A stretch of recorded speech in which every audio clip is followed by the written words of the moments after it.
recorded. Okay, here you can see the program for today. I will start by introducing the members of the NORPART team. I am Ingeborg, and I am now the coordinator for NORPART. I have with me Benedicte Fjellanger-Varde, who will walk you through some of the practical side of managing the project. Lene Kristin Hansen, she will guide you on how to manage the finances. And then I have with me our two experts, Hilde Granås-Kjøstvedt and Camilla Tatler, and they are taking care of the chat, where you can post your question as we go along with the program. Some of the questions will be answered at once, but some will be saved for the final discussion. The ones that are of general interest, we can lift up at the end of the program. In addition to the NORPART team, we are very pleased and grateful that Charlotte Sletten Bjorå from University of Oslo and Ingeborg Nordbø from the University of Southeastern Norway have taken the time to share some of their experiences as NORPART project coordinators. They have had one 2016 project and one 2018 project. We are looking forward to that, and I think other project coordinators will find it very interesting to hear what they have to say. Since there are 28 new projects, we cannot introduce you all.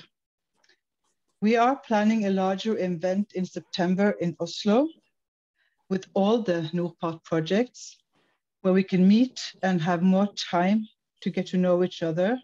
I will come back to that in my presentation. So this is the program for today. Let me see. Here you can see the total NORPART portfolio, including your projects. We have now 75 active NORPART projects from this spring. We have projects in 31 of the 40 NORPART partner countries. So yeah, you can see the ones that we are active projects in across Asia, Africa, and Latin America.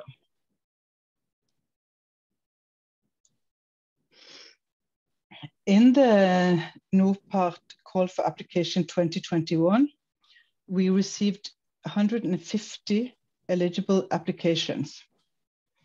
The total amount that was applied for was 1 billion Norwegian kroner. So it was a popular and interesting call, I think, for you. And 28 of these 150 applications received support. So we handed out approximately 205 million Norwegian kroner, including approximately 40 million to full degree master scholarships. And that was a 19% success rate for the call. Here you can see the institutions. The Norwegian University of Science and Technology are leading. They had received 5 projects. Then we have 4 institutions with 4 projects. A new institution this year was VID, that they handed in 2 applications and received 2 projects. So I think I should mention that, it's impressive. In the application round, every application was assessed by a team of 3 evaluators. We tried to balance the teams so that we had people with competence from the education sector, both in the global north and in the global south. It was a very challenging process with many excellent applications, but we are very proud of the 28 we ended up choosing. Here are a list. This is, I'm not sure that this is 100% correct, but we try to see how many institutions in the partner countries we have in this round.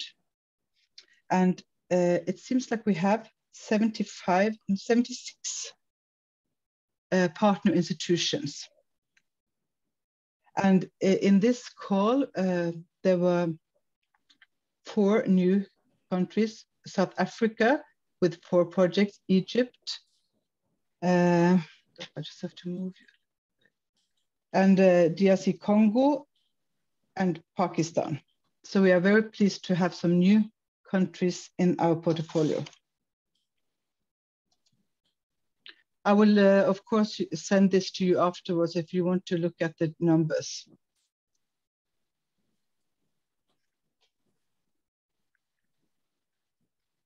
So here are, you can see here that Africa is still our main with the most partners.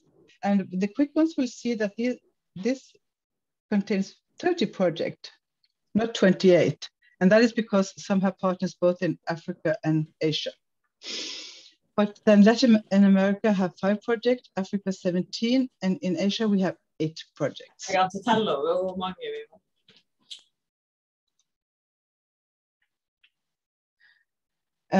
Ska vi se. Yes, this is just to give you an overview of the many different disciplines covered in the portfolio. Here at the Directorate, we are both proud and impressed of the project that received funding in 2021. We enclosed the list with an overview of the 28 projects in the email we sent to you, including a small summary, contact information to the project coordinator and partner institutions. We do hope that you will find time to study the list and see the potential for cooperation and knowledge sharing between the projects. We can see a lot of potential here and encourage you to do the same. We also challenge and encourage you to really prioritize dissemination and communication activities so that your results and successes can be shared and used by many. Since we emphasize student activity in NORPART, we have looked at the number of mobilities planned. So incoming students to Norway, here we see that we have 534 incoming long-term students, 74 incoming students on blended mobility stays, and 64 incoming short-term students, and 112 full degree master students.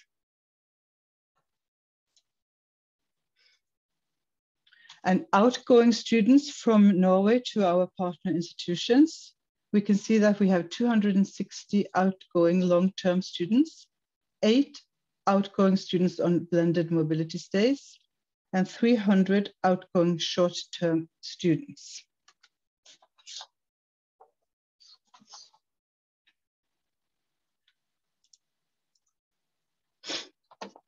This is just to show you where they are going and who's coming to us.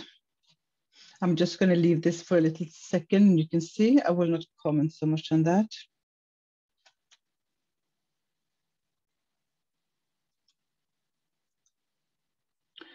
We have to address some challenges for the projects. We still have the ongoing pandemic. We have to, I think this will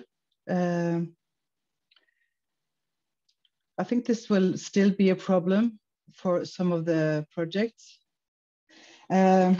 unfortunately.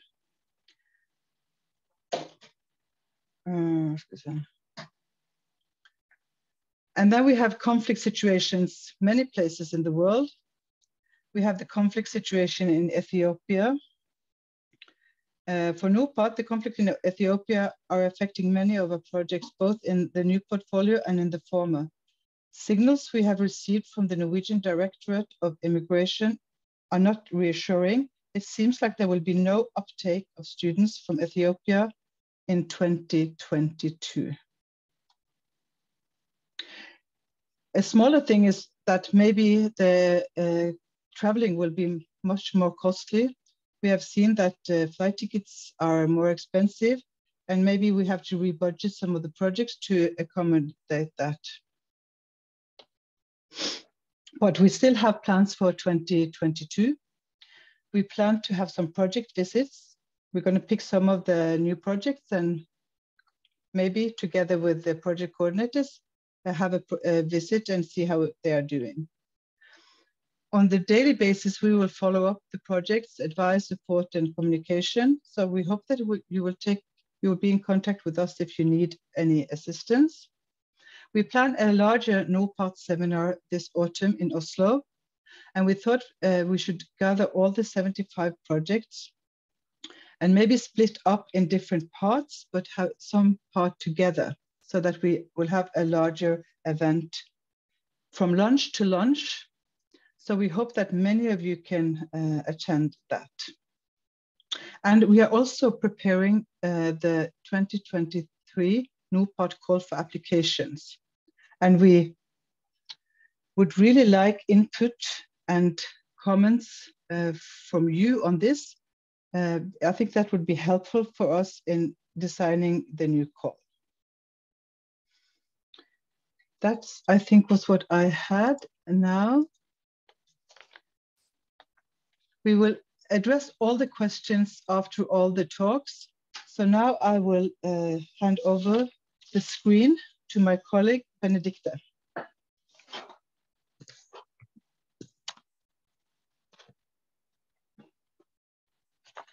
Yes, hello. My name is Benedicte Varadei, and I am an advisor here at the Directorate for Higher Education and Research, and I also work with NORPART. As Ingvild's presentation shows, the portfolio that you are part of consists of a range of projects. Each has its own individual goals, but however different they are, your projects are united by the fact that they are relevant to the overall aim and objectives of NORPART.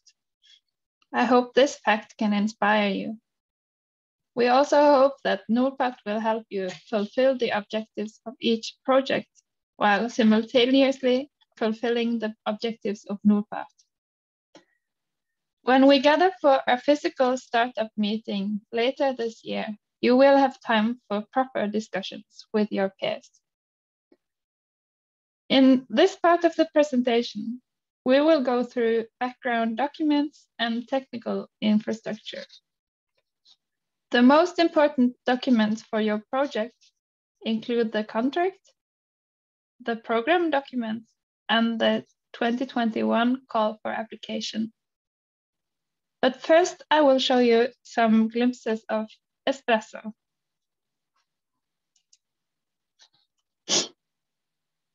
Espresso is our application and reporting system. In Espresso, you can see the documents that are connected to your project and the information about your project.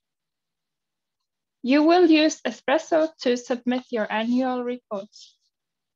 The first report is due by 1st of March next year.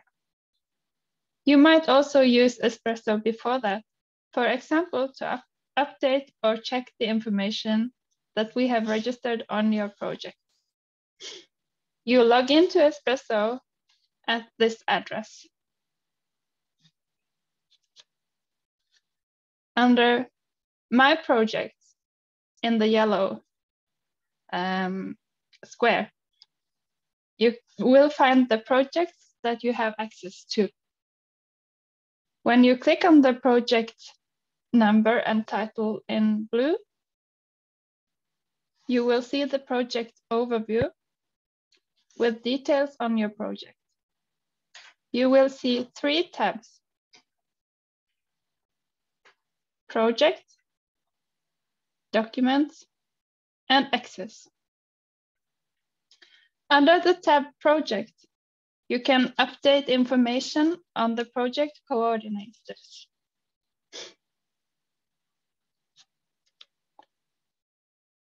Under Documents, you can see the documents on your project and their status. You can also import attachments.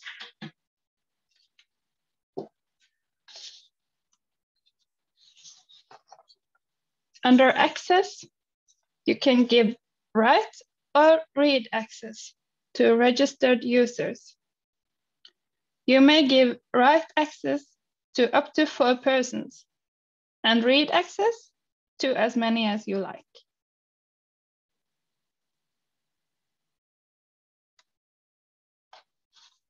Annual reports will appear under My Tasks in the yellow square when they are open for editing.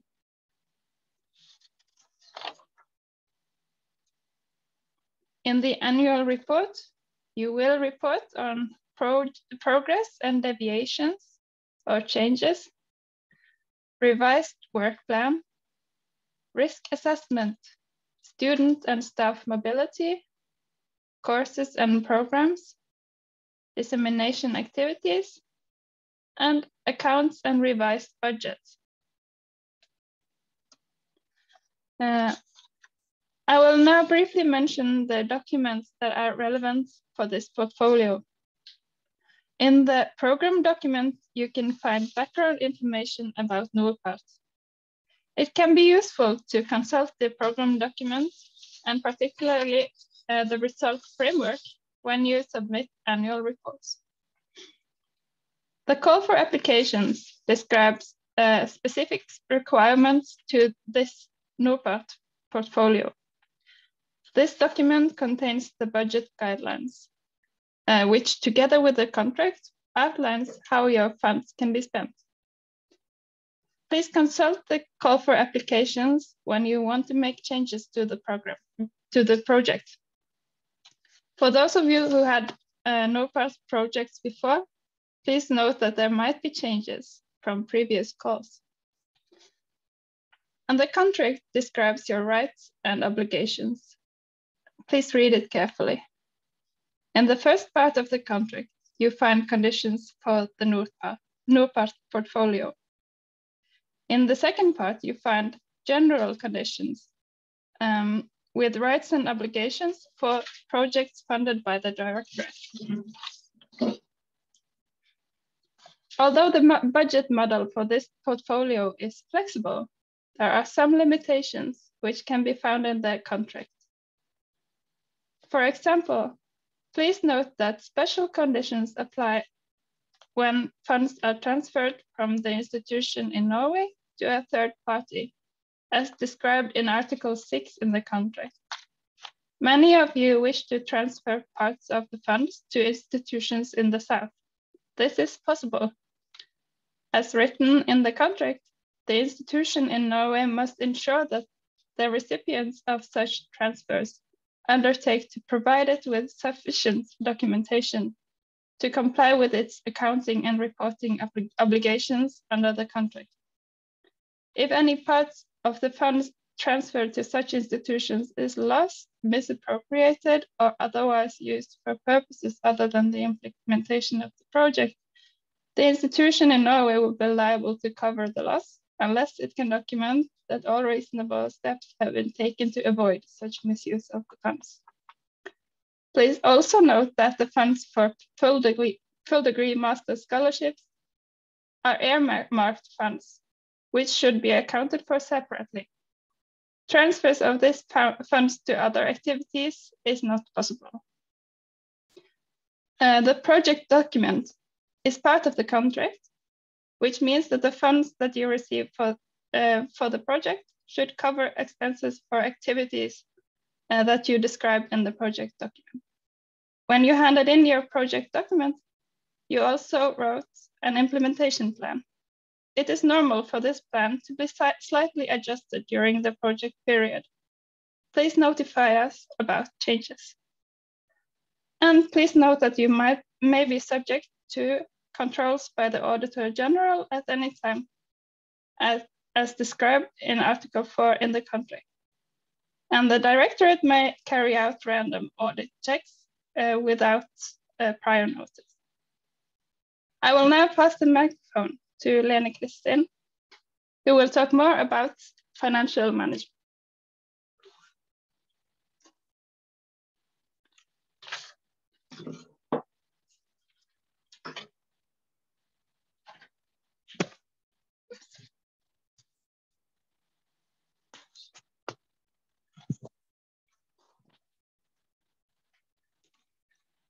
Hello.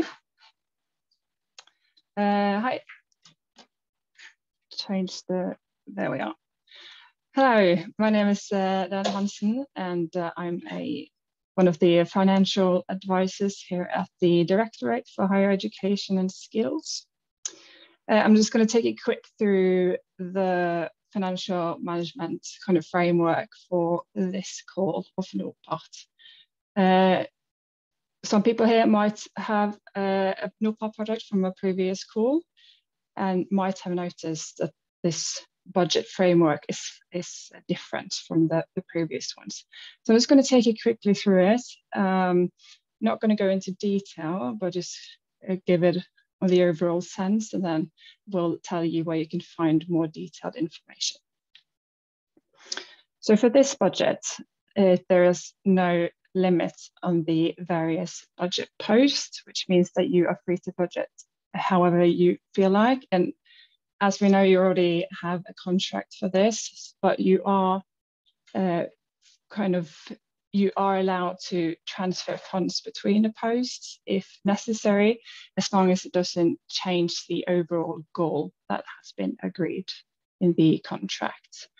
And if you do need to do some changes, like Benedicte already told you, then please let HKD know. So if there is a need for a conversation around this, an application. However, there must be a link between the budget and the overall goals and the level of ambition.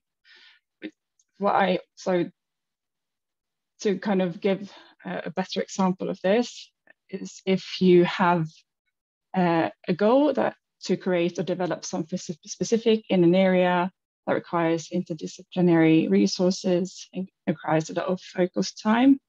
And this must be reflected in the budget and the budget resources and clear roles in the project. So in other words, there should be a link between the project plan and the budget.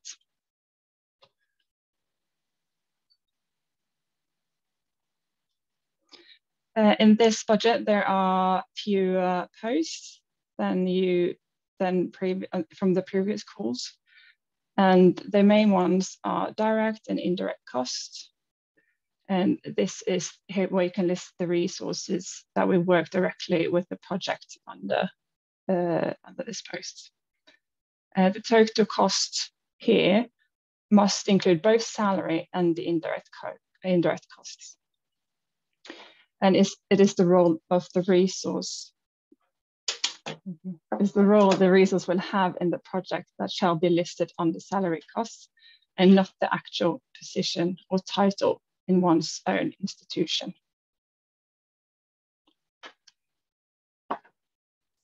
On the travel cost is naturally, sorry, all the costs that would cover travel for both students and employees going in and out of one's own country or to the destination of the mobility.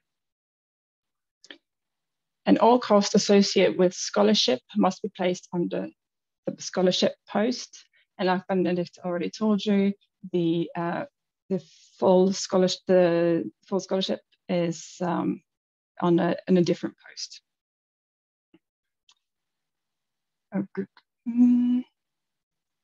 And the students who travel on an exchange for over 4 weeks can receive a scholarship if needed. And also, if there is a need for purchase of services or equipment that is not available at your own institution, it can be budgeted under here.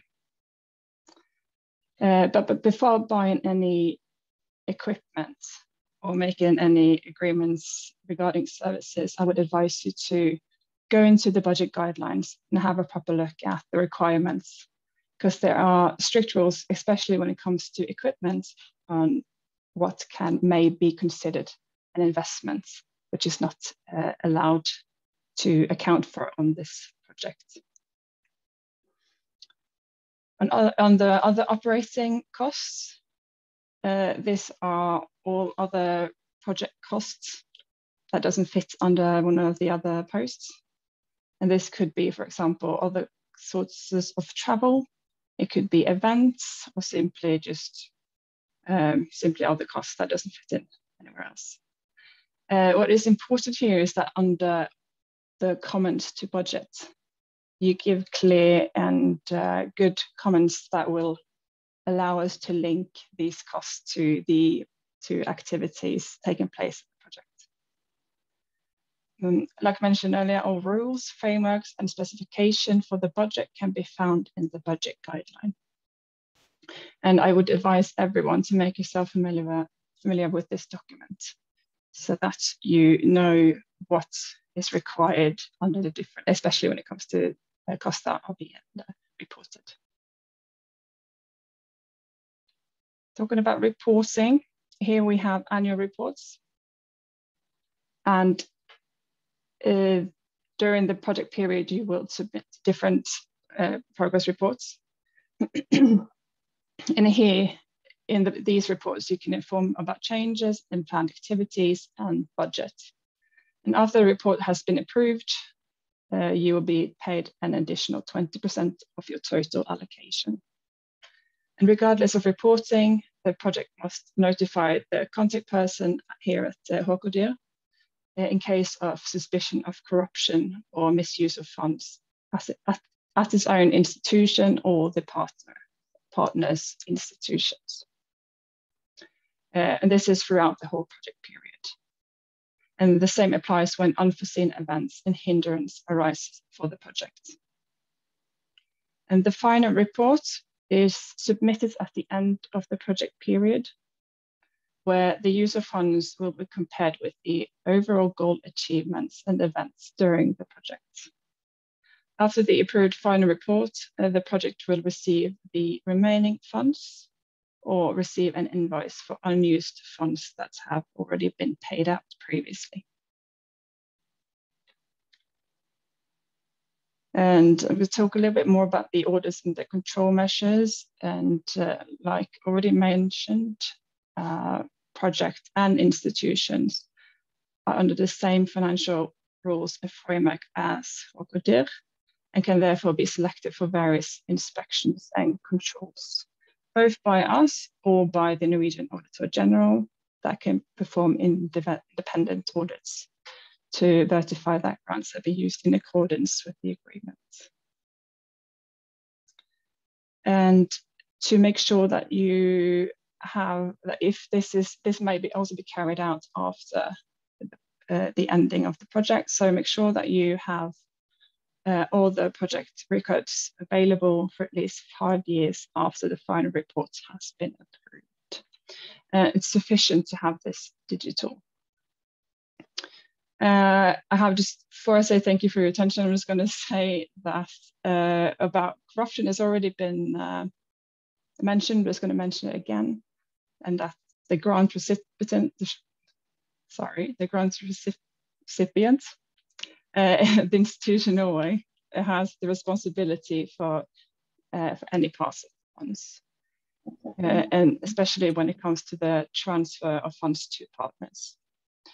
So if you do transfer funds, the responsible institution needs to ensure that they receive a confirmation of received funds from the partner.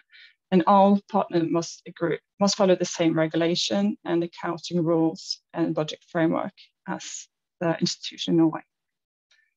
And HKD here will always have zero tolerance against corruption and other financial irregularities, just to have that repeated once more. All right, so then I will leave you here to say thank you for your attention. And Lena, excuse me, before you clock off, there have been some questions in the chat that we hope you can address right now because they pertain to financial issues. Sure. For instance, there is a question of whether or not we have a template for an agreement on the financial transfer of funds to partners and third parties. Do we or do we not have such a template? We do not. We do have one that we could that it's related to the reporting of the funding that has been transferred, which we can send that one out.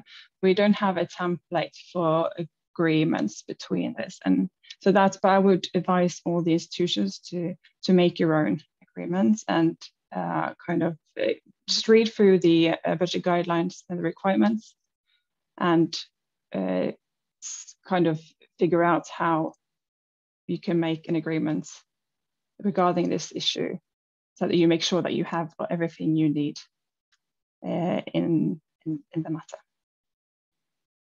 I don't know if that gave a good response, but yeah.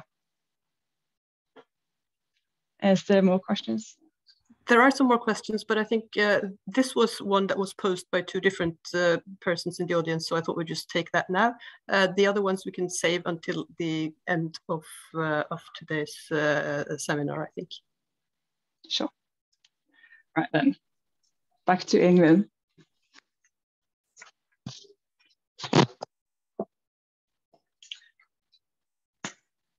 Thank you, Lene Kristin, and thank you, Benedicte. Let me see where my script is now. Here it is. No. Okay, I will stop sharing the screen now.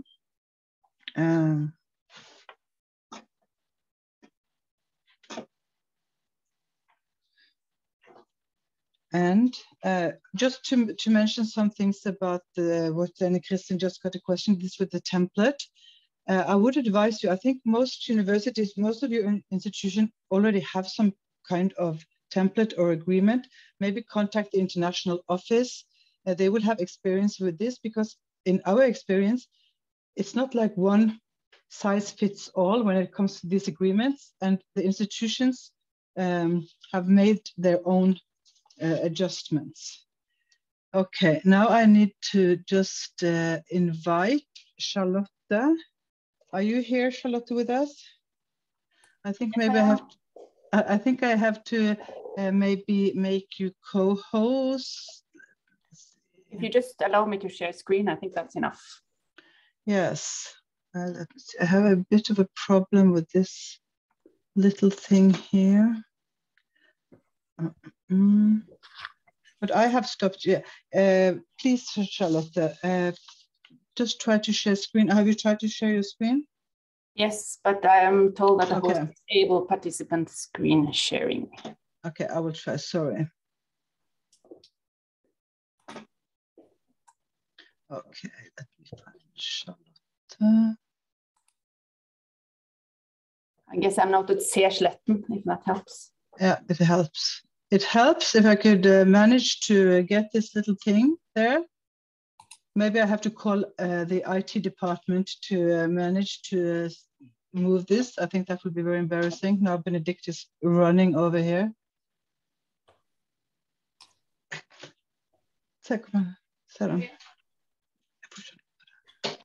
Så ska få göra hon co-host. Sorry. I think for those of us who have tried to have Zoom meetings with all our partners in Africa, we have a long experience in this, that things doesn't work on the first try. And the more people attending, the more the chance are that something will happen. The chances are, yeah. So now, Charlotte, I think you are the co-host. Yes, okay. Please, the screen is yours. Yeah, let's see if I can manage here then. What's going on here? Let's see.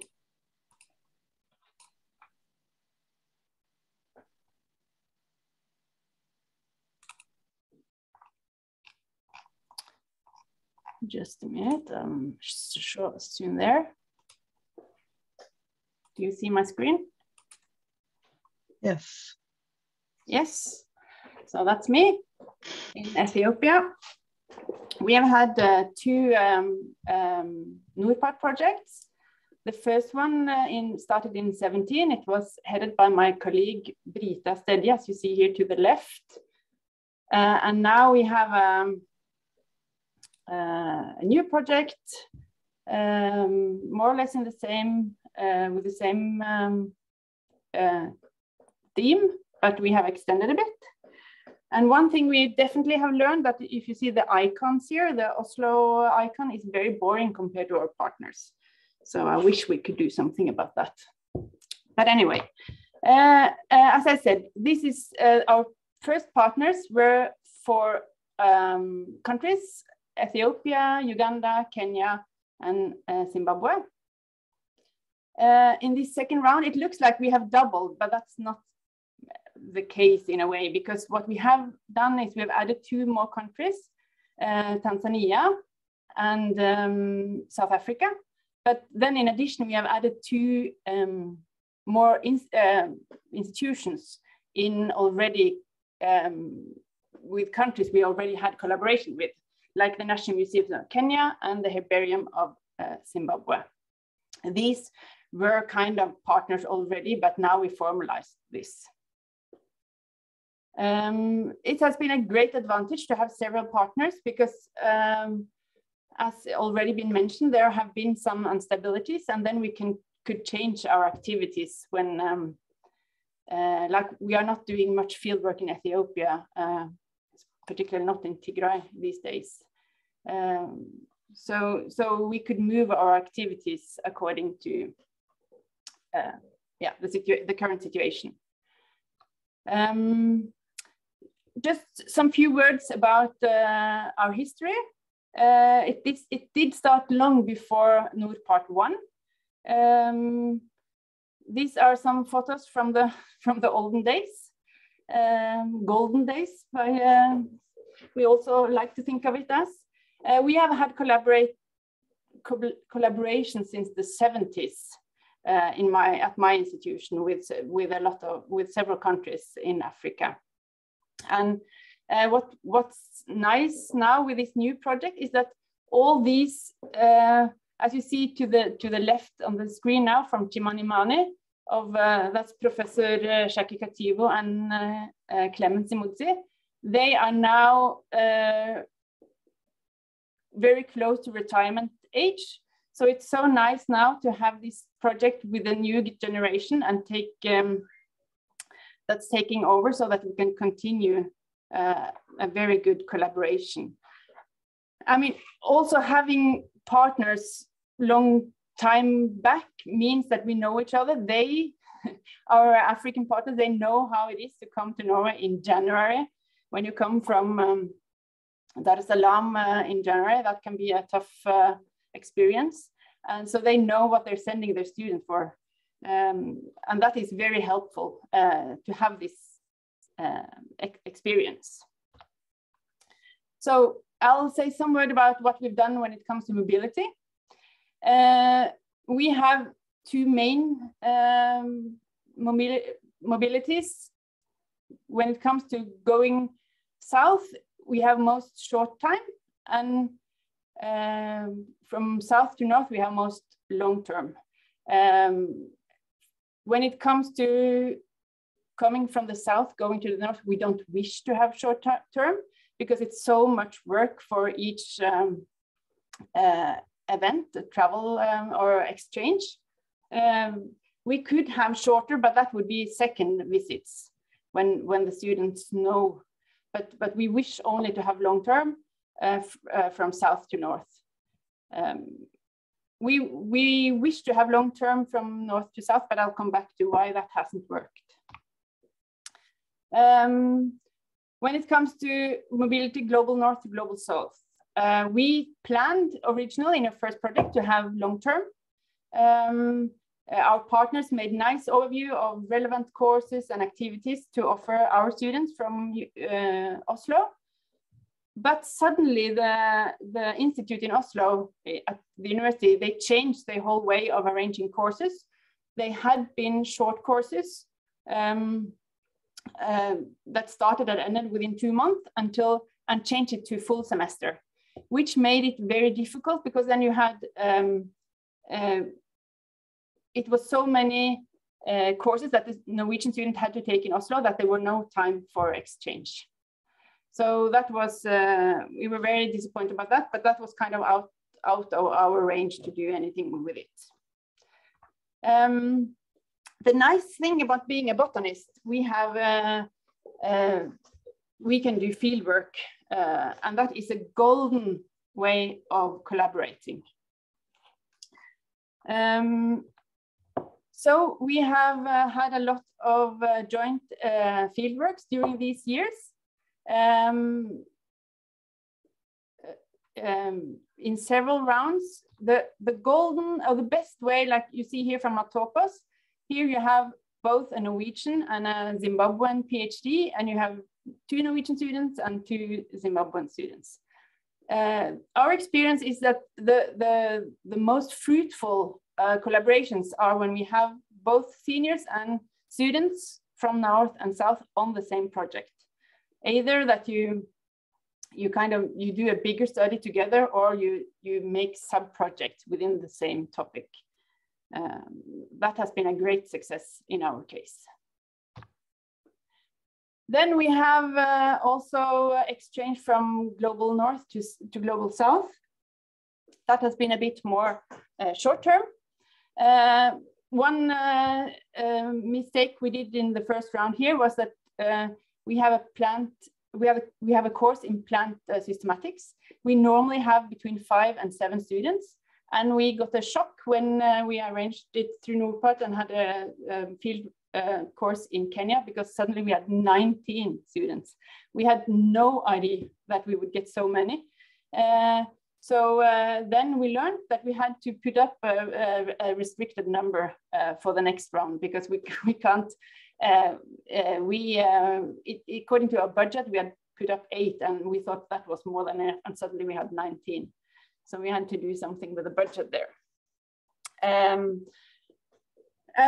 Another nice thing with to arrange courses like this is that when we do fieldwork or field course in South, we do it together, of course, with our colleagues, and their students, and then the students from Norway and in this case Kenya, they get to know each other, and that makes it much easier when the Kenyan students comes to Norway afterwards, because then they know a lot of the students and they have contact information and they can communicate a lot. And because the students, the Norwegian students know more about how it is for the Kenyan student to be in Norway than us old professors do. So that has been we have very good experience with that. And then we also made a new course in plant conservation. That was a wish from the Global South, our partners, and that has in a short time become a very popular course, and we now have applicants from all over Europe to go on this course, because we have a lot of conservation courses in Norway, but a lot of them are on polar bears and the big mammals. So that has been a very popular course. We teach the full course in the South. We've been in Addis, and this year we will have it in Uganda. We have lectures from the South and from Global North.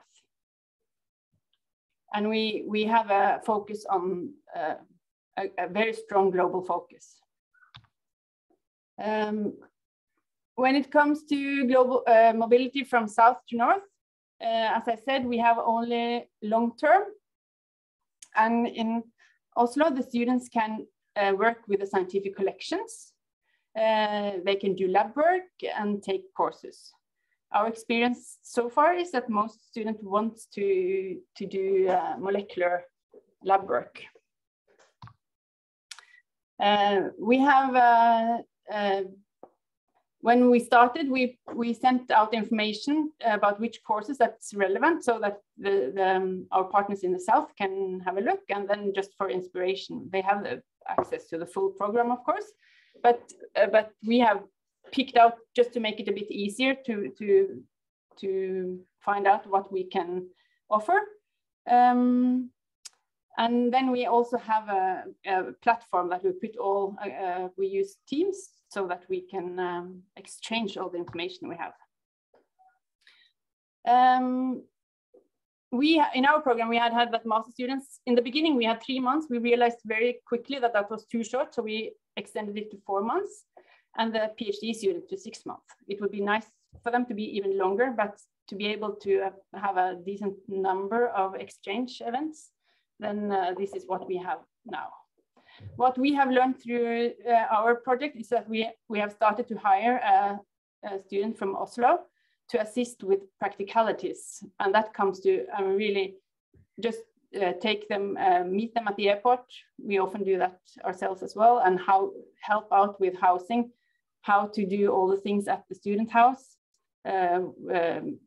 If you come from Dar es Salaam in January, you don't have winter clothes, so they help out with shopping, immigration, transport, all the UIO things, and that it's so time consuming. So that has been a great help for the seniors, because we want to spend our time on the projects, and they need a lot of assistance when it comes to the scientific things, and rather than spend our time showing them around in the student house that we don't know anyway. So what have we learned?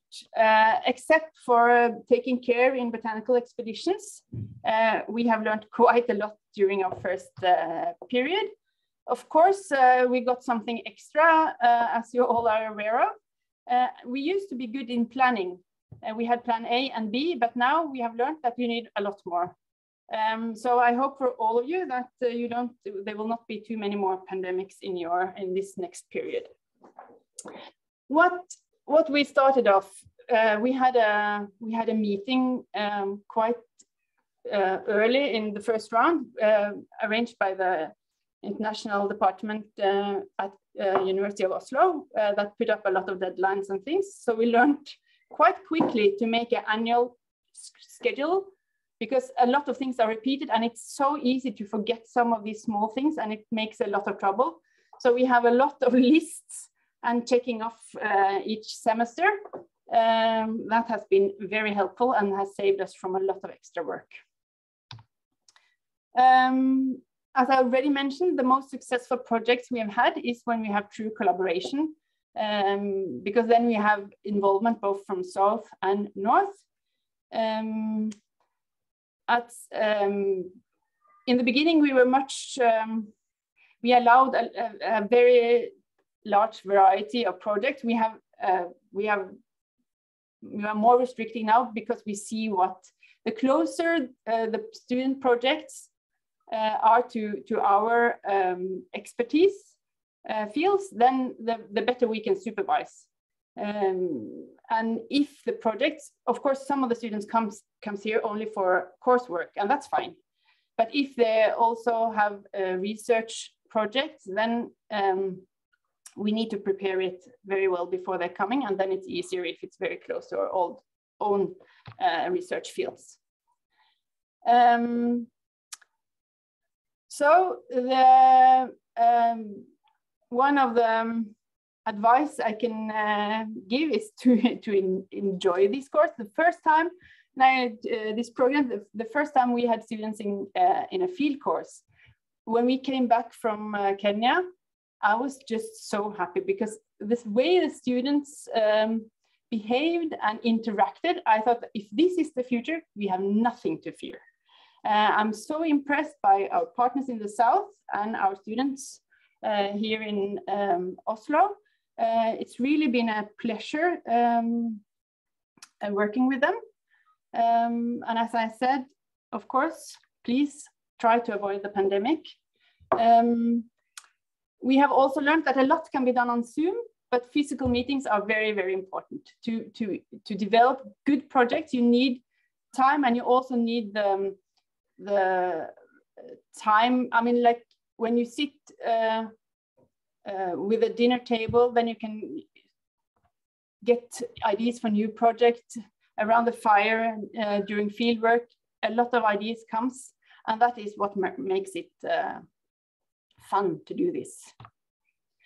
So thank you very much for the attention, and I guess there will be questions later.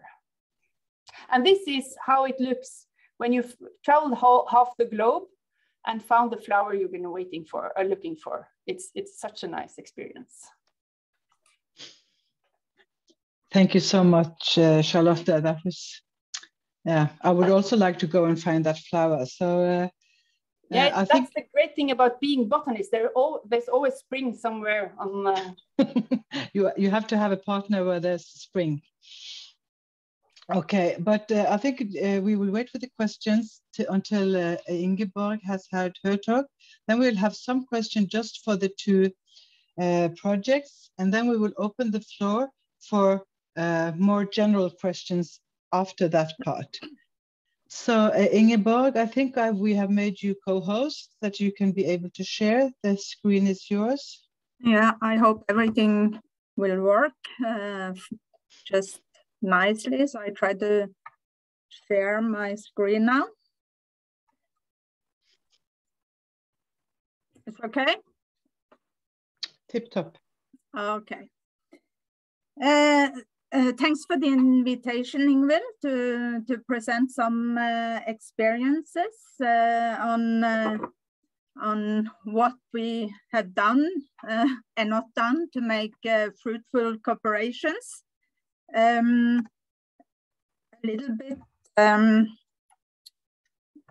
about myself.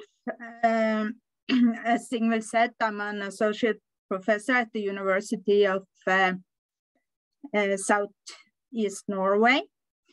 And when I had this possibility to present, I thought I will present some of the experience, not only from the NORPART projects, but from former projects through both CU and Diku as well.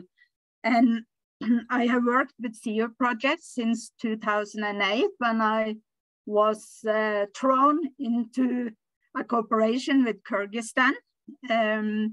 At that time, the University College of Telemark. And I've been involved in several projects and been project manager and country responsible since then. We try to work with one country, with several partners in one country, and also with multiple partners from one country. So I want to share some experiences from those projects. Currently, I'm the project manager or project leader of the NORPART project, Education in the Field of Sustainability Studies, which is between Norway, Guatemala, and Colombia. And I think that even though there are people here new to the NORPART program, I see some names that I recognize from former projects that we have partly cooperated with. So I'm sure that there are many good experiences among the different participants as well. So when I was asked to present some of the experiences focusing on mobility, I kind of just thought, what comes to my mind as the most important?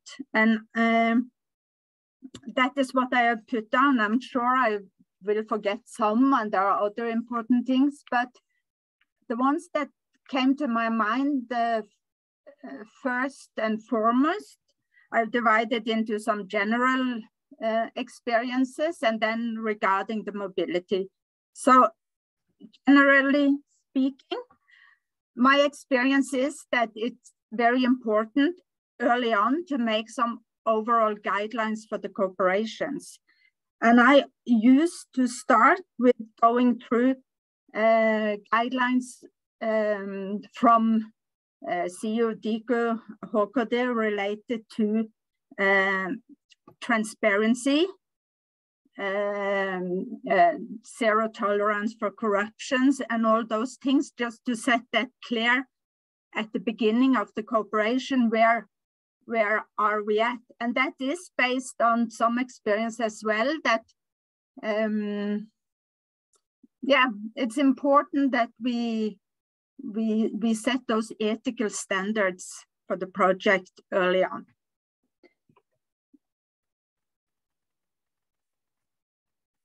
And another experience I found important is to anchor the project at the top level at all institutions, both in partner countries and at your own institution. I've had some experiences where in one of the former projects with Kyrgyzstan, where one of the universities, the project manager, after a while, she had problems with the rector. And it turned out that looking into the issue that he was a bit offended because he had never been invited to travel to Norway. And it created a lot of problems for her as a manager of the project at her university. And so we learned from that experience that anchor the project well at all partner institutions and your home institution as well. That has helped us a lot later on. And also I find important to show and discuss good governance as you go along in the project. We always, for instance, we invite both academic but also administrative staff. And when they are here, we have visits at Nordbø. We discuss Bologna, the Bologna process, accreditation processes at the university, how we do things at our institutions and also in Norway, kind of. And I always try to use the projects to push positive changes both at home institutions and partner institutions. For example, I've used the project at our department and faculty to focus on sustainability. And partly due to the project, we have managed to, and this is the first NORPART project, but we worked already with those issues in sustainability issues in the former CU projects as well. But when we had the first NORPART project in 2017, one of the first things I did was to travel to, we are 8 campuses. So I traveled to another campus where the dean is, and I had a meeting with the dean. And I said, look, now we got this project and I want to try to get a master program in sustainability studies. And through the project, we managed that. We managed to establish a master program in sustainability management here at our department.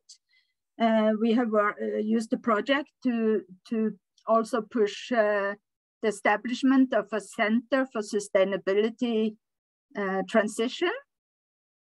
And in partner universities, we have, or the partners have also worked, for instance, to implement positive changes in terms of gender balance and things like that. So for us, it has always been important to use the project not only for fruitful cooperations at the mobility level, but also changes more on the institutional level or such. And also another experience which we started after some years experiences is this, to make a dissemination plan together early on in the project, where you have clear roles and clear tasks and deadlines. This is also something I would highly recommend. When it comes to mobility,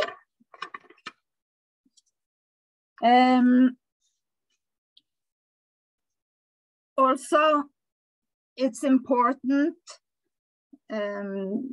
with clear roles and responsibilities. As was mentioned in the form presentation, it's a lot of things that had to be in place to make a good mobility. And it's very important, like to have a plan, like was presented, and know who is doing what.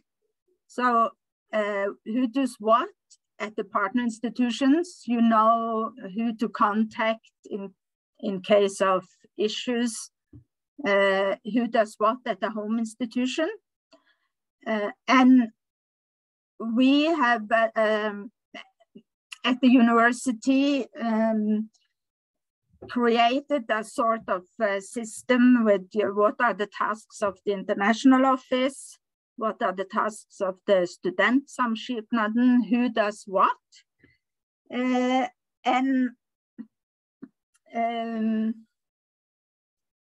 a good experience that was developed at the former Telemark University College was that we had a meeting every semester before the incoming international students, where we went through with the international office, with the people from the studentsamskipnaden who deals with the housing of the students, and with the teachers involved in the courses, where we made a plan and went through what was needed to be done, who did what, etc. That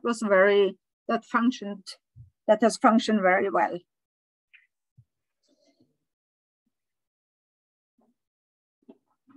Yes, and when it deals with, because I thought that I speak a bit about the incoming students and a little bit about the outgoing. When it comes to the incoming students, it's important to discuss issues of curriculum and credit transfers early on, because we have experienced that some students, or early on in the cooperations, the students ended up doing double work, because even though we had agreed that they were taking a course here and that would be integrated into the curriculum, we experienced that it was not always the case, and the student had to take additional courses at the home institution. So all this with the credit transfer, because it's not always the same amount of credit, so to agree on all that is important. Another important thing is to have good selection criteria and routines. One issue which is important, and normally maybe not such a problem at the master level, but can still be, is the level of English.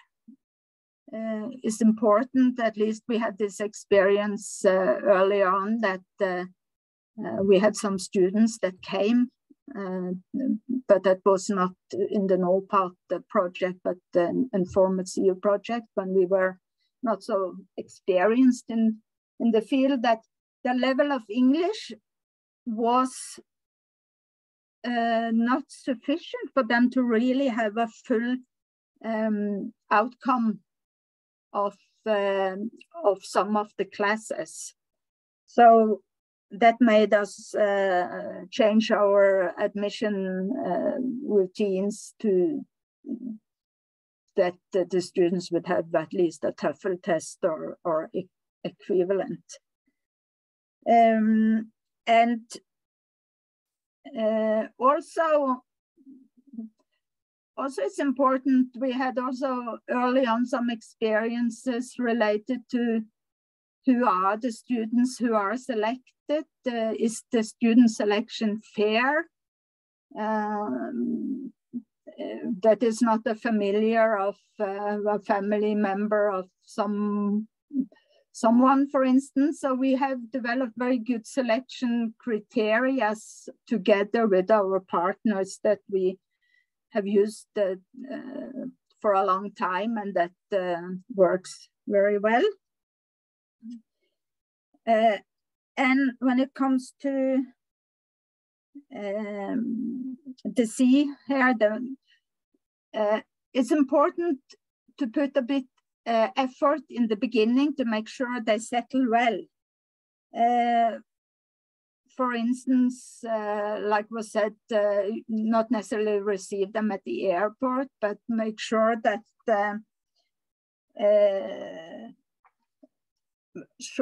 they we have had experiences where they come and like it was said, they don't have the proper clothing. They come to their house and there were no toilet paper, etc. So help them in the beginning kind of to know where to shop and all those practical issues. We also have very good experience with early on hook the incoming students onto the other international student environment at the campus. And the international office does a lot in that respect, but we just need to make sure that everything is our role as coordinator for our students to make sure that they are well integrated with the international students. And also, normally they integrate very well with the international students. Sometimes issues, it can be harder to get them to know Norwegian students. So what I have done and encouraged is that in the courses I have, where I have some of the project students and other international students, I spend quite a lot of time in the beginning of the courses doing icebreakers, you know, that everybody gets to know each other and present themselves. So it creates an interest also from the Norwegian students to get to know the international students better. I focus on mixing groups, international groups, so that the Norwegians not always stick to the ones they're used to work with. And we have activities like international events in the foyer at campus, where they show elements from the culture, for instance, cook food and those kind of things. And also one experience throughout the years is that the students have really appreciated is if you invite them home. So we have done that as a regular thing we do in the cooperation. We visit each other's home, and not only the students, but also the academic and administrative staff. I live on a farm. I normally always invite them home for dinner. Once I had 25 people in the kitchen cooking, and that creates a really good and trustful atmosphere for cooperation.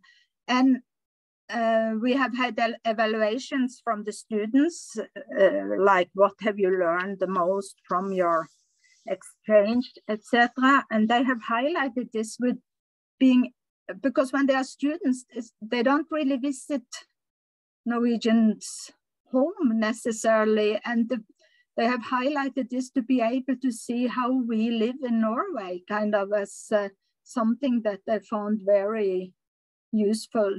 And it's part of the learning experience for the students. Maybe it's the first time they really travel abroad, and to understand how things work, how the Norwegian society is put together is, as much an important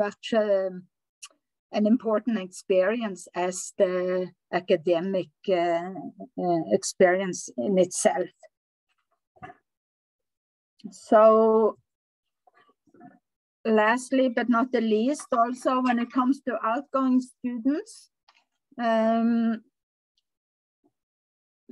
for that to be successful, our experience is that we have to kind of have a marketing plan, start early, where we, in the courses, different courses at the campus and even at other campuses, sometimes we have invited ourselves into courses where we present about the project, we present about the country and the mobility opportunities. We have also, I think that now the pandemic has changed a lot. I see it's much easier to motivate students to travel, because sometimes we have had some issues with motivating the Norwegian students, but what has worked well is also that we have both short and long-term mobility, so field studies, practice, shorter mobility to go and do part of your master thesis, etc., has worked well. And also we have integrated summer schools and as part of the curriculum, as elective courses, which also helps the mobility of north-south. Yes. So some pictures from some projects here. You know, the most rewarding with such cooperations is that you get so many new friends from all over the world that you stay in contact with. You get to know their families, and it's really rewarding, these types of projects. And with one of our partner, good partner friend here, I just say thank you for the attention. Thank you so much, Ingeborg. And thank you so much, both Charlotte Sletten Bjorå and Ingeborg Nordbø. And I think since I was sure that many of the project coordinators would prefer to have some information from the field more than from the HKD. So maybe we could have a short round of questions just to Ingeborg and Charlotte, and then we will raise the more general questions after that. I made also Hilde and Camilla co-hosts now, so but I don't know if I can see any hands.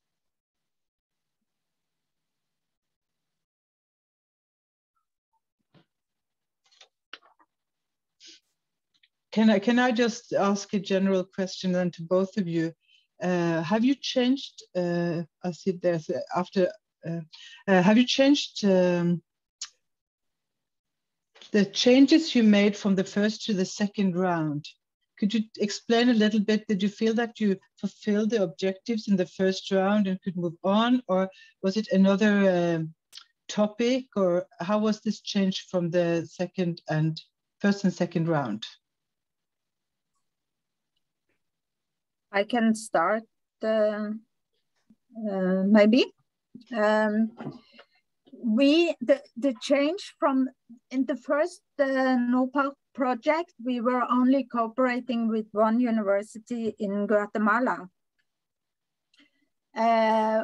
which is a private university, and the change to the new project is that now we have 2 institutions in Guatemala, and we added also Colombia. And there are several reasons for that, but one main reason is that, I have found this type of cooperation with several institutions very fruitful in former projects. And also the fact that it allows better for South-South mobility, which is interesting, or cooperation in itself. And we also felt that we had gained a lot of experience, and we wanted to kind of extend with them integrating other partners. Yeah, there are many other reasons as well, but at least some of the main reasons. Now, what we have changed a bit, we have, as I said, we have extended number of partners, but what we are all doing, all of us, we are biodiversity researchers, and we are all teaching biodiversity. Each university are doing it in different ways. So we have had our developing these courses together. We do quite some parallel education because we are part of different universities, but we are also having joint. So what we have done is that we have learned a lot from each other, and we have so we have a lot of South-South collaboration, although not much. Of course, students doesn't go much South-South as that's not part of the program, but. One adjustment we have done is to, we are developing new courses that's both needed from North and South, which we experience as very, very fruitful. And then, I mean, when we are developing a new course, I do just a tiny part because all partners are doing each, and then we can all use what we have developed together, which is very, very useful. Thank you, Charlotte. I see Nabin Ayral has asked. Yeah, hello. Yeah, hello. Thanks for a nice presentation. I have a question for Charlotte. She mentioned that somehow there was difficulties to motivate the Norwegian student to travel in Africa for short term or long term. How you managed to motivate the Norwegian student? Can you share your experience? No, I think we didn't have any problem motivating it. I think it was Ingeborg who had that problem. That's the good thing about being a biodiversity researcher, but the biodiversity in the tropics are so much bigger, so we don't need any excuses to go. Ingeborg? Yeah, I can add it because we cooperate two departments in this project, and we have also biodiversity researchers involved, and in biodiversity there is a lot of field work, so we never had problems motivating the biodiversity master students or students, but we have had some issues with the because I work at the Department of Economics and IT. And we have had some problems with motivating them to travel sometimes because there are so many opportunities for them, or there have been many other opportunities. So I think that is a main difference we have experienced. But through, as I said, starting the information work early on, going to the classes, inviting yourself into courses to present the project and present the country, we have overcome that challenge, I would say. Okay, thank you. Then I see Suman Rudra has raised his hand. Yes, thanks for the presentation. I would like to ask one question to Ingeborg, actually. You was mentioning some specific criteria to select some students from the partner university. So can you share what is the special or specific criteria that you consider for your selection? Thanks. Yes, we, of course, we select by grades, but the students also write a motivation letter. and then the English transcript or test, you know. And we are very specific that there should be a public call at the university, partner university, so that everybody who's interested has a chance to apply. And that it's not only a limited selection that are invited, kind of, but that actually it's an open call. So those are the selection criteria that we do. Earlier, we used also to travel to select students ourselves, kind of. We had an interview with them, and last years we have not done that. But that's also when you establish a good, when your partners are not new anymore, you establish a good relationship, and you don't need to do the same.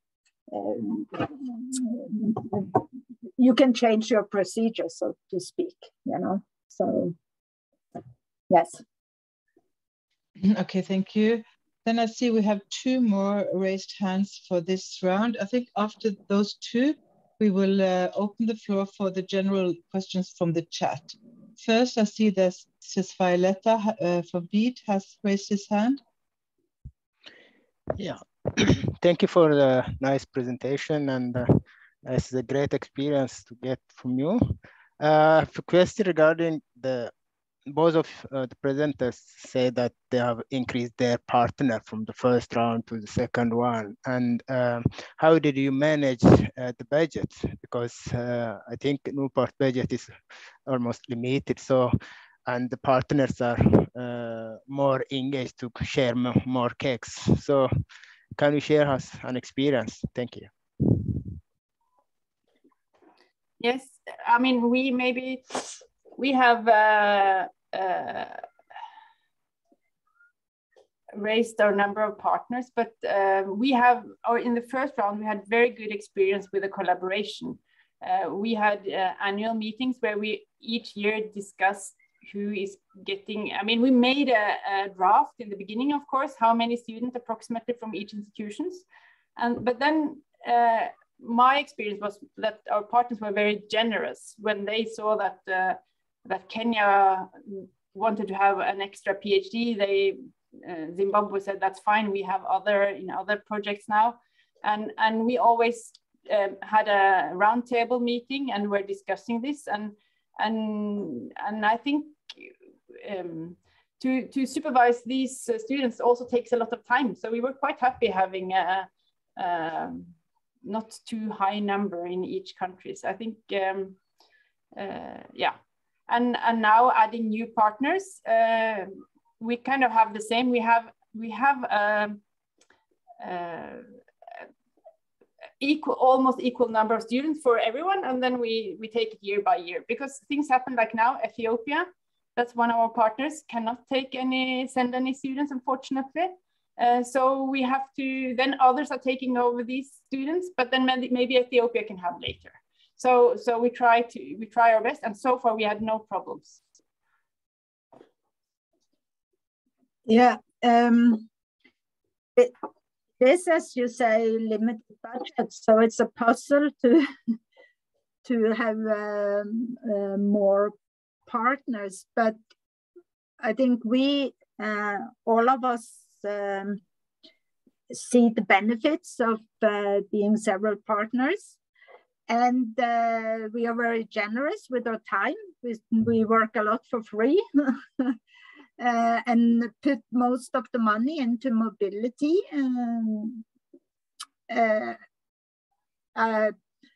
You know, anyway, I have my pay from the university. It will take me a bit longer to be a full professor with all those projects, maybe, but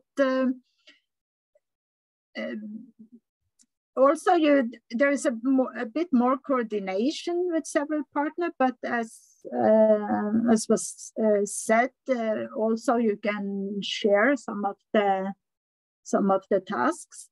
I have to say we have not really put in money, because new for this NORPART project is you can put in money for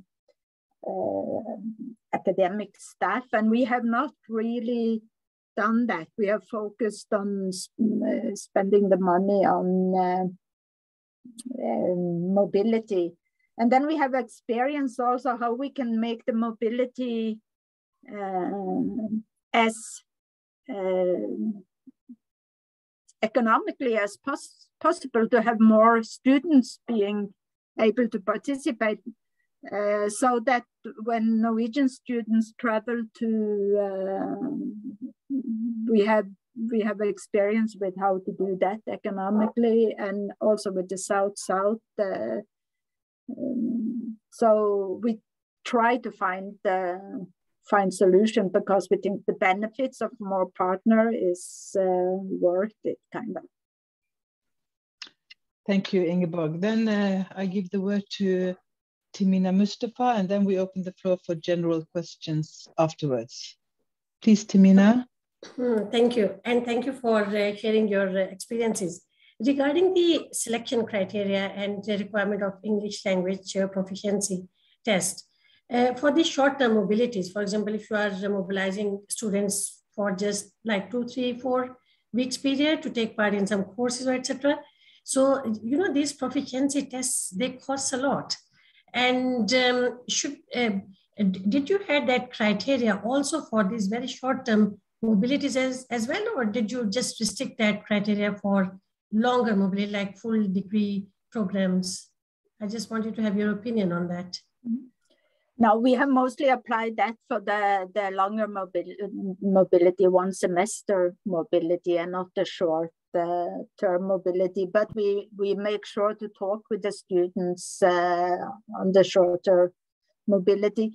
But there are different alternatives. I don't remember the name of because the TOEFL is very expensive, but there are similar, which are not so expensive. So we have, I don't remember exactly if it's 2 or 3 different tests that we accept, kind of. And it's never the TOEFL test because it's too expensive. So, yeah. But that is mainly the long-term mobility. We apply it, and the shorter we talk with the students and with the teachers, and depends a lot what they're going to do. But the English is, if they're gonna attend courses, follow courses which are not your own courses, for instance, the English level is important, very important. Yeah, definitely. Actually, yeah, and we have just to say that as well. We have we discussed that always very early on in the project, and we have had the experience that very motivated students that really want to come on mobility, they have taken extra classes in English online, or they have managed maybe in 1 year to lift the level of English incredible. So if they're motivated, they do it. You know, developing these selection criteria, this is actually quite a task, because now currently I'm in Pakistan, and actually we are doing this kickstart meeting for our project, and this is exactly one of the things which we were discussing yesterday in our meetings. And it would be wonderful if we could share our experiences. I mean, those of you who have been there before, and so we don't have to reinvent the wheel. So English could be, you know, have some kind of teams or forum or some kind of place where for example, Ingeborg could share her selection criteria with us, and then when we are done, we can share ours. Yeah. Sure. I see in the chat that there's something going on with the team channel, but of course we could also, if we could be the communication between the projects if needed, but we will look into this, of course. Yeah, I'm very open to share, and if there are questions that comes up on the way as well, it's just to contact me. But to have like a standard procedure, in my experience, is very useful. Also because then the students know about it and they can they have the chance, you know, all next year I would like to apply for this mobility. Then they actually have a chance to know more or less what they should focus on to improve. Okay, I have to improve my grades, maybe I have to improve my English. I have to think about what motivates me for this mobility or to participate in this project and so on. But we always, this motivational letter is important because we always look for those students as well who express that they want to use the opportunity this mobility or project gives them to take this knowledge they gain back and use it in their own country. Because we focus on trying to avoid this brain drain phenomenon. So the motivational letter is an important element there. We don't tell them what to write or anything, but we read when we see the motivation. And then we have, in the beginning, I would also recommend you maybe to have interviews with the students like we did when we started, because you learn a lot from that as well, where you participate, all of you. And today, you don't necessarily need to travel to do that because now we all got so used to the online world, even though it's not the same at all. So, thank you. Shortly, in our case, we use formal interviews for the full-time students, and for the shorter times, or I mean, for long-term, but not full-time, or both the PhD and master students, they were selected by the local universities, and as almost all our partners have done their PhD in Norway, they all know our level, so they're not sending students that are not good enough. So for us, it's been quite, yeah, it hasn't been a big issue. Thank you both.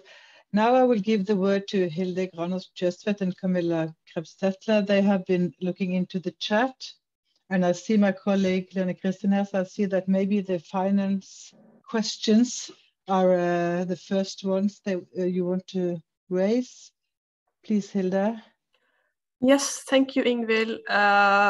The thing is that there were a lot of questions popping up in the chat during Lene's presentation on the financial side of things, which comes as no surprise, as this is what usually happens during these startup seminars. So if Lene is ready somewhere to answer some of these questions. For instance, there is a question, is the economist of the project responsible for keeping the documents for 5 years? I mean, I suppose that means the receipts and so on. There are questions going back to the template for financial transfers with foreign partners. And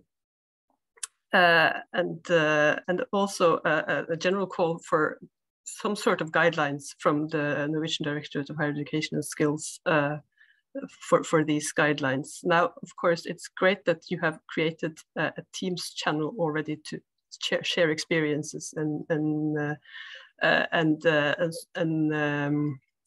amongst yourselves. But Lene, perhaps you could go back to some of the things that you said earlier and expand a little bit.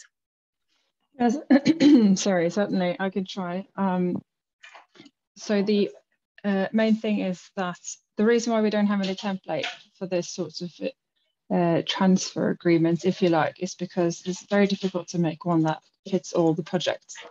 That's why we can't say that you have to have this sort of agreement, but we advise you to have it so that you already agree before before you get into the situation where you are due to transfer funds that and if you don't have an agreement by that point, it can be challenging if there is a control or an audit coming.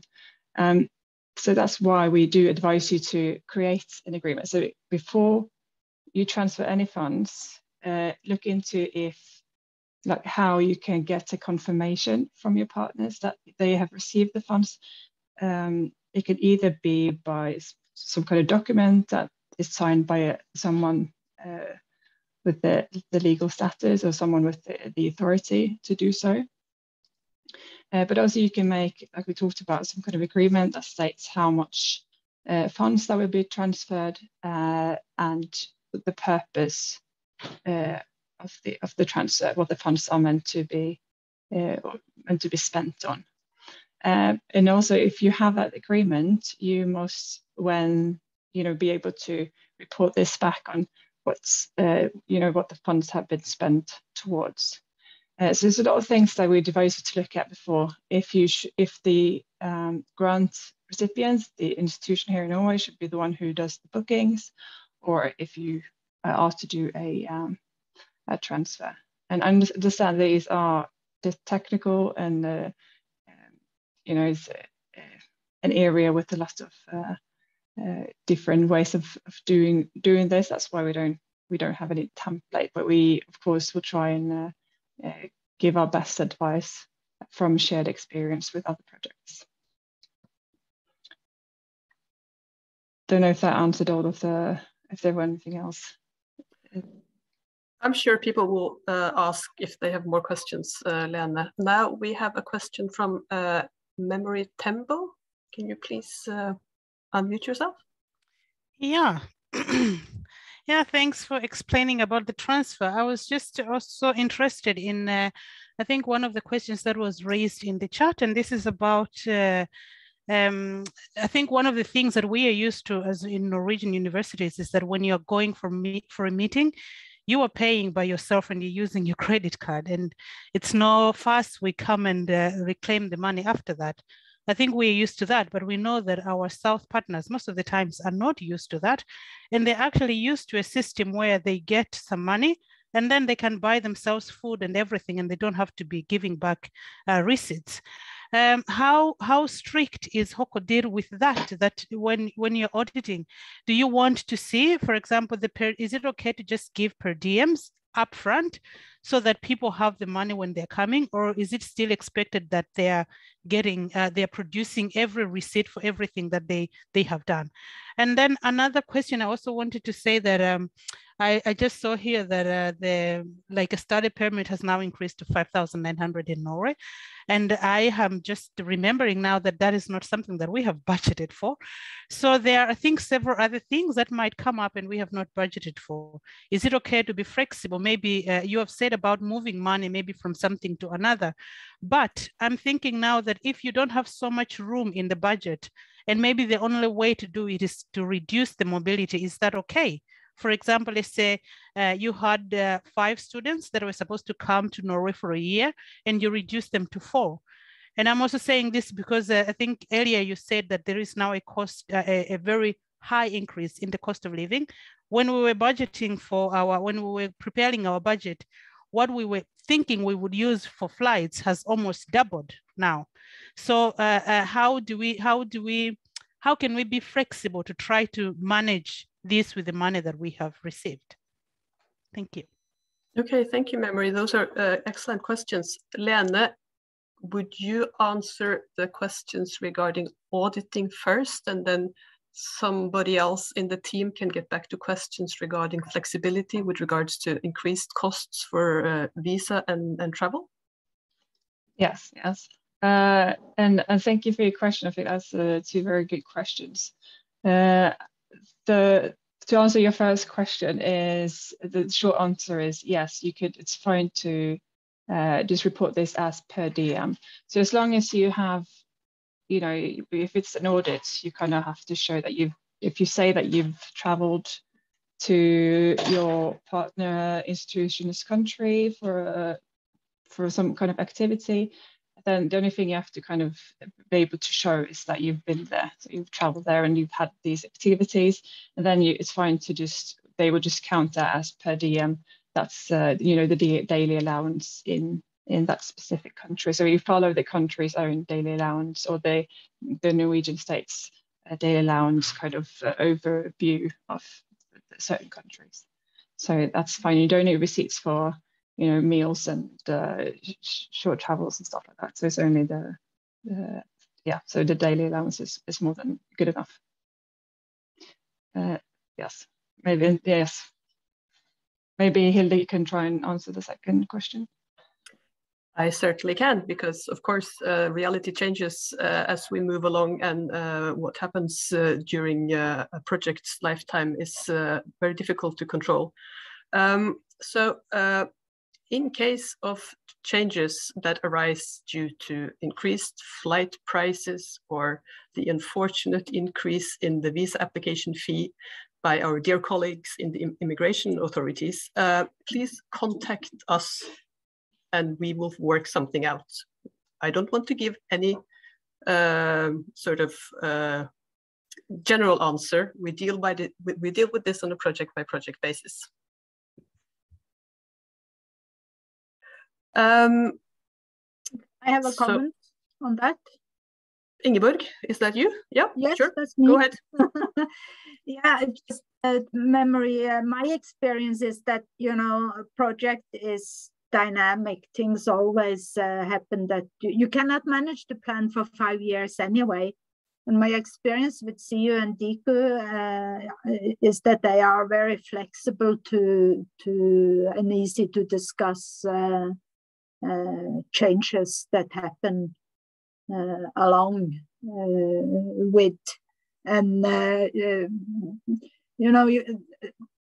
also the kind of you have to mingle with your budget you have, and if there are big changes, it's something you can discuss with, as they say, with the HK now. My experience. Thank you, Ingeborg. It's good to hear that you find that we are easy to talk to and that we also yes. appear flexible. So yeah, we will endeavor to keep that way of work in the future as well. So do not be afraid to contact us and ask and present your case. I don't see any more raised hands. Does that mean that we have answered all the questions that you have? In that case, that's great, and we can end this meeting a little bit before the scheduled time. Now, Ingvild mentioned in the beginning that we are planning for a larger project or program seminar in the after the summer. I think September has been mentioned, hasn't it, Ingvild? Ingvild is nodding and putting her thumb up. Yes. The end of September, I think. We'll try to fit it in. And more information, of course, will be given about that. And there has been. Will the September meeting include all partners? And then I suppose, Anne, you refer to your international project partners. If they happen to be in Norway at the time, they can be invited to the meeting. Yes, of course. Yes, but the system here is that the institutions use the project money to come to Oslo. So it's of course not possible for us to fly all partners into Oslo for this meeting. But as Hilde said, if they are already there or you have another project meeting, and that's why we want to tell you in advance, so that if you're planning something this autumn, maybe the end of September would be excellent, then they could also join this meeting.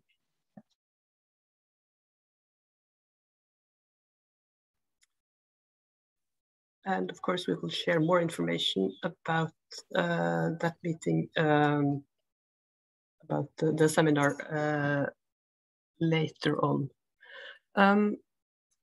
I cannot see any further questions or any hands raised on my screen here. No. Okay, so thank you all for your attendance. And I see 2 hands. You see 2 hands. Oh my God, what's happening? Do Esther and Miguel.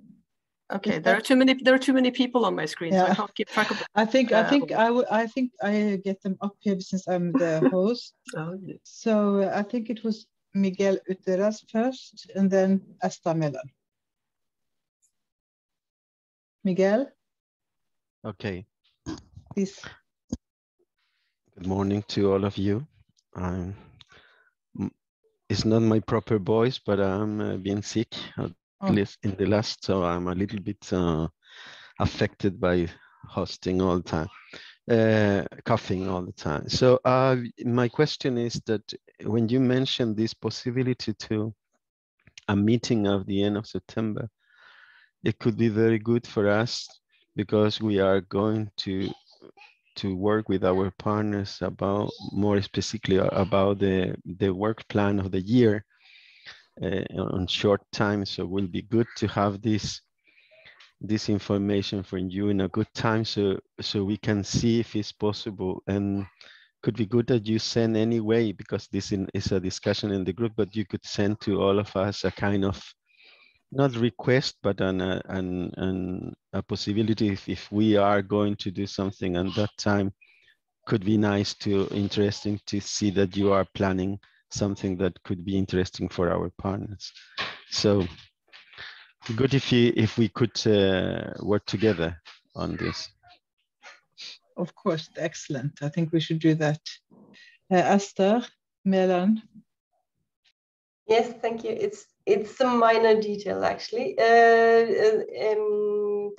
You said that the money for the full degree masters are earmarked and they cannot be used for the other activities, but could we transfer the other way from, for example, because of the travel expenses increasing? So can we take money from other activities and put into the full degree budget? Oh, are you? Do you mean that the 350,000 is not enough to accommodate? Yes, yes. I think we should discuss it, but I think, of course, we have to try to look into this because things might change so much that it's necessary to look into this. But then I suggest that we discuss it in each project. Yes.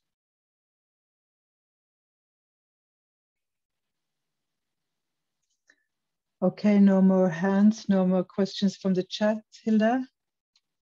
Okay. No, there aren't. I think it's good. I think people have a lot to do, so we could just say thank you very much. And a special thanks to Ingeborg and Charlotte. I knew that it would be more interesting for you to hear from the projects, and I think you really gave an inspiring and interesting input for us. And I think there will be a lot of contact between the project now, maybe sharing experience and sharing documents, and I think it's excellent. So I'm very happy. I hope that you received some information that you needed and that you will contact us if you need more or more details, and we'll keep in touch. And we will send out a save the date for September as soon as we have the two last week in September. Now I see that we will maybe already today send out a save the date for you. So if there's nothing else, then I would just thank you all for coming and thank my colleagues for contributing, and please keep in touch with us. Thank you. Thank you as well. Bye. Thank you. Bye-bye.